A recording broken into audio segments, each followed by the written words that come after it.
का आधार भी कहा जाता है, इसे आधार मनी भी कहा जाता है। यह सब नाम याद रखिएगा। यानी M0 की जो मुद्रा है यह क्या क्या कहला रही है? तो यह हार्ड पावर मनी कहला रही है, मौद्रिक आधार कहला रही है, आधार मनी कहला रही है।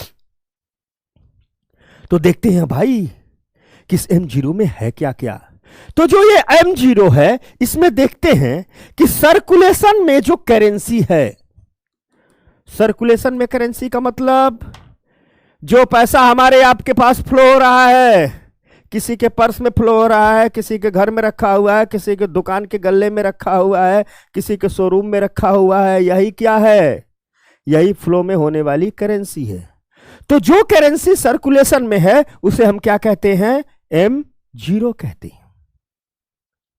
लेकिन सिर्फ इसे ही M0 नहीं कहते हैं, इसमें कई अन्य करेंसियों को जोड़ा जाता है। तो M0 में वह करेंसी है जो सर्कुलेशन में है, प्लस आरबीआई कहती है जो आपके पास रुपया घूम रहा है उसको भी हम किस में रख रहे हैं? M0 में रख रहे हैं। इसके बाद आरबीआई कहती है कि आरबीआई के साथ जो बैंकों का डिपॉजिट है, बैंकों ने जो अपना पैसा आरबीआई में जमा किया है उसे भी हम किस में जोड़ रहे हैं? M0 में ही जोड़ रहे हैं। तो दो प्रकार की यह मुद्रा हो गई। तीसरी मुद्रा आरबीआई कहती है कि तीसरी मुद्रा जो M0 में शामिल की जाती है उसे कहा जाता है आरबीआई के पास अन्य जमा। यानी आरबीआई के पास अन्य जमा, अदर डिपॉजिट। याद रखना यहां अदर डिपॉजिट का मतलब यह कतई नहीं होता है कि इसके अलावा जो भी है सब अदर डिपॉजिट है, नहीं। आरबीआई अपनी अदर डिपॉजिट का वर्गीकरण करती है कि किस किस डिपॉजिट को हम अदर डिपॉजिट के रूप में मानेंगे, किस किस जमा को हम अन्य जमा के रूप में मानेंगे। तो आरबीआई के पास जो अन्य जमा के रूप में मुद्राएं हैं, थोड़ा इसका वर्गीकरण कर देते हैं। कभी कभी यही सवाल पूछ दिया जाता है कि निम्नलिखित में से कौन आरबीआई के पास अन्य जमा के रूप में जमा मुद्रा है।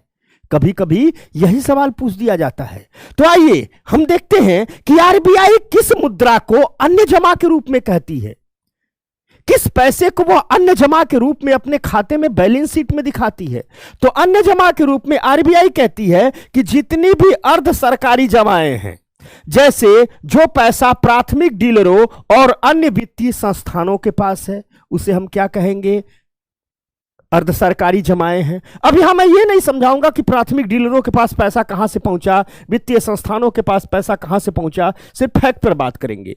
तो याद रखिएगा आरबीआई कहती है कि जो भी पैसा, जो भी मुद्रा किसी प्राथमिक डीलर के पास, प्राइमरी डीलर के पास रखा हुआ है, किसी के पास 100 करोड़ रखा है, किसी के पास 200 करोड़ है, किसी के पास 500 करोड़ है, और जो भी पैसा बैंकों के अलावा अन्य वित्तीय संस्थानों के पास है, क्योंकि बैंकों का जो डिपॉजिट आरबीआई के पास है वो तो यहां रख ही दिया गया है। बैंकों ने जो अपना पैसा आरबीआई के पास जमा किया है वो तो यहां आरबीआई जोड़ ही ली है M0 में। इसके अलावा आरबीआई कह रही है कि बैंकों के अलावा जो अन्य वित्तीय संस्थान हैं, अरे भैया वो भी तो पैसा रखे होंगे।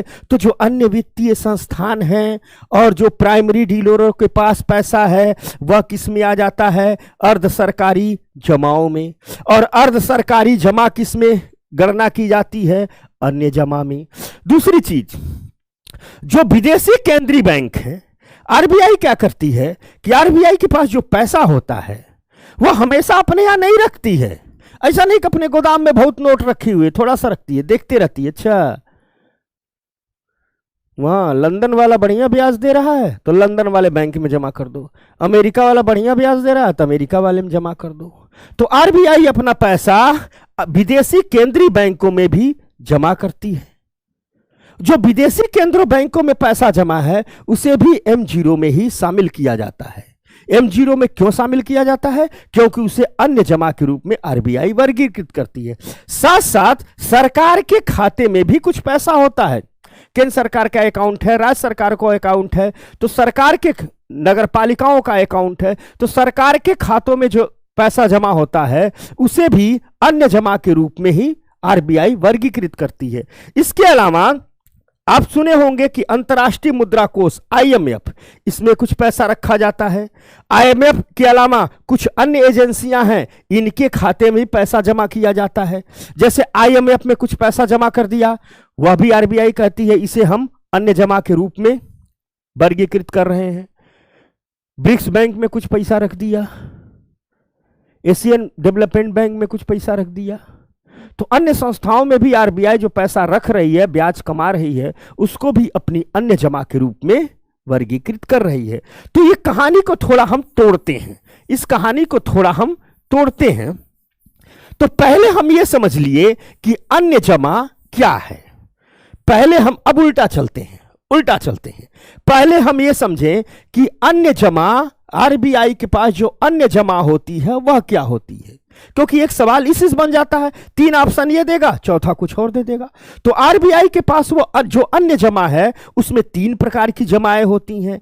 अर्ध सरकारी जमाएं, किसे अर्ध सरकारी जमा कहा जाता है, तो जो प्राथमिक डीलरों के पास जो पैसा होता है और बैंकों के अलावा अन्य वित्तीय संस्थानों के पास जो पैसा होता है उसे अन्य जमा कहते हैं। विदेशी केंद्रीय बैंकों और सरकार के खाते में जो राशि होती है उसे भी अन्य जमा में रखते हैं। अंतरराष्ट्रीय मुद्रा कोष सहित अन्य एजेंसियों के खाते में जो जमा पैसा होता है उसे भी हम अन्य जमा में रखते हैं। तो एक तो मिल गया आरबीआई के पास अन्य जमा। दूसरा, आरबीआई के पास बैंक भी अपना डिपॉजिट रखते हैं, बैंक भी अपना पैसा जमा रखते हैं। आरबीआई के पास बैंक भी अपना पैसा जमा रखते हैं, इसको भी हम अन्य जमा में रखते हैं। इसके अलावा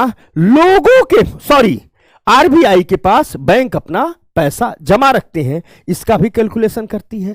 इसके अलावा लोगों के पॉकेट में, लोगों के खजाने में, लोगों के तिजोरी में, लोगों के दुकानों में, लोगों के घरों में जो पैसा होता है उसे सर्कुलेशन में मनी कहते हैं। और इन्हीं तीनों को, सर्कुलेशन में करेंसी, आरबीआई के साथ बैंकों का डिपॉजिट और आरबीआई के पास अन्य जमा, इन्हीं तीनों पैसों को आपस में जोड़ करके जो निकलता है उसे कहते हैं M0 या आधार मनी या मौद्रिक आधार या हार्ड पावर ऑफ मनी। तो ये है M0। तो मुझे उम्मीद है याद हो गया होगा।